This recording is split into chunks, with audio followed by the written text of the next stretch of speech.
A C ಒಂದು ಹಾಕ್ಬಿಟ್ರೆ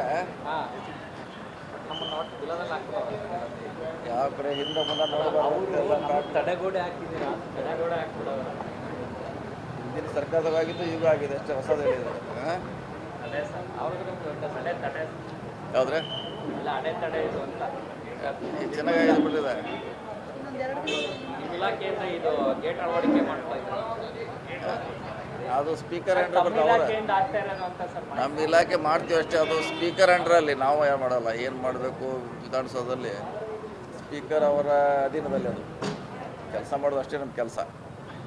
ಹೇಗೆ ಮಾಡ್ತಾರೆ, ಏನು ಕೊಡ್ತಾರೆ ಅನ್ನೋದು ಅವ್ರ ಯೋಚನೆಗೆ ಬಿಟ್ಟಂಥ ವಿಚಾರ.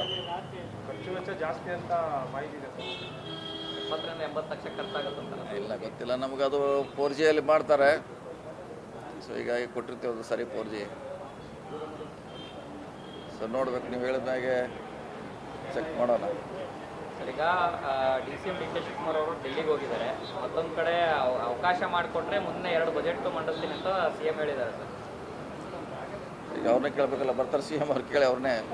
ಸರ್, ಇವತ್ತು ಬರಬೇಕಿತ್ತು DCM ಅವರು, ಇವತ್ತು ಬರೋ TP ಹಾಕೊಂಡಿದ್ರು. ಆದರೆ ಇವತ್ತು ಮಧ್ಯಾಹ್ನದವರೆಗೂ ಕೂಡ ಅಲ್ಲೇ ಇಲ್ಲಿ ಬಿಡಿ, ಏನು ಆರಾಮ್ ನಾವಿದ್ದೀವಿ. ಅವ್ರ ಪರವಾಗಿಲ್ಲ ನೋಡ್ಕೊಳ್ಳಿಕ್ಕೆ ನಾಳೆ ಬರಲಿ, ಏನು ಅರ್ಜೆಂಟ್ ಏನಿದೆ, ಆರಾಮಾಗಿ ಬರಲಿ.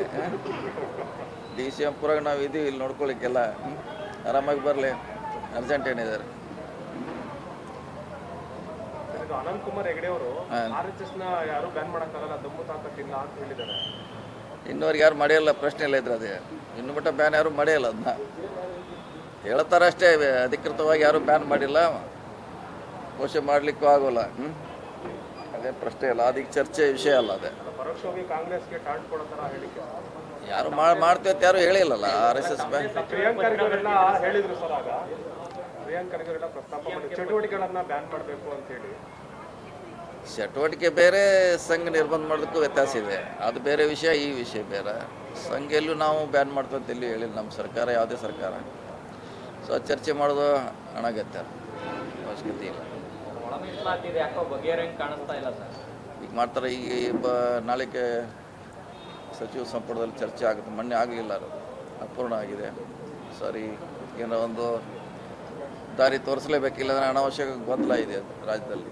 ಮುನಿಯಪ್ಪ ಅವರೆಲ್ಲ ಮುನಿಸ್ಕೊಂಡ್ಬಿಟ್ಟಿದ್ದಾರೆ, ಎಲ್ಲರೂ ನಮ್ಮನ್ನು ಬಿಟ್ಟು ಎಲ್ಲರೂ ಒಂದಾಗಿದ್ದಾರೆ ಅನ್ನೋ ಥರ ಎಲ್ಲ ಎಲ್ಲರ ಸರ್ಕಾರ ಎಲ್ಲರ ಪರವಾಗಿದೆ. ಅವ್ರ ಪರವಾಗಿ ಇವ್ರ ಪರವಾಗಿಲ್ಲ, ಎಲ್ಲರ ಪರವಾಗಿದೆ.